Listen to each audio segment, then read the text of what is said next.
অধিনায়ক শাহিন শাহ আফ্রিদি ঢুকেই জিজ্ঞেস করলেন, কেমন আছো, তোমাদের ভালোবাসি। সিরিজ শুরুর আগে আজ প্রেস কনফারেন্সে দিয়েছেন বাবর আজমকে দলে না রাখার ব্যাখ্যা। অন্যদিকে পাকিস্তানের বিপক্ষে কাল মাঠে নামার আগে আত্মবিশ্বাসী বাংলাদেশ অধিনায়ক মেহেদী হাসান মিরাজ এই সিরিজ দিয়েই শুরু করতে চায় বিশ্বকাপের প্রস্তুতি। নিজেকে নিয়ে সমালোচনার জবাবও দিয়েছেন ঠান্ডা মাথায়। মঙ্গলবার ম্যাচ পূর্ব সংবাদ সম্মেলনে এসে আত্মবিশ্বাসের কথাই শোনালেন বাংলাদেশ অধিনায়ক মেহেদী হাসান মিরাজ। তিনি জানান, চলতি বছরে বাংলাদেশের সামনে অনেকগুলো ওয়ানডে ম্যাচ রয়েছে, যা দলকে পরিকল্পনা সাজাতে সহায়তা করবে। এই বছর 22টা ওডিআই আছে।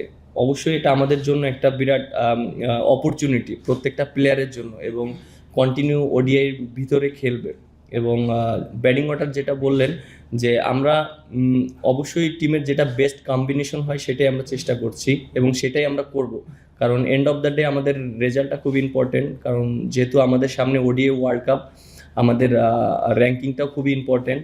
এবং যে যে পজিশনে আমার কাছে মনে হয় বিগত দিনের সাকসেস হয়েছে, আমরা চেষ্টা করব তাকে সেই পজিশনে খেলানোর জন্য, এবং সে যেন ওইখানে পারফর্ম করতে পারে এবং ভালো করতে পারে, আমরা ওইভাবেই চেষ্টা করব।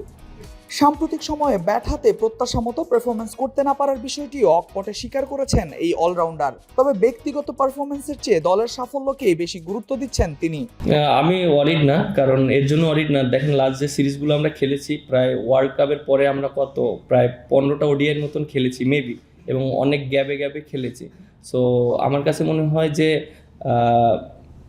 সবার এক্সপেকটেশন যেরকম আমার কাছ থেকে, যে আমি মানে অনেক ম্যাচ জিতাবো, মানুষের সবার এক্সপেকটেশন যেটা, হয়তো সেটা হচ্ছে না, অ্যাভারেজ হচ্ছে, বাট অবশ্যই চেষ্টা করব যে টিমের জন্য ম্যাচ জিতানোর জন্য।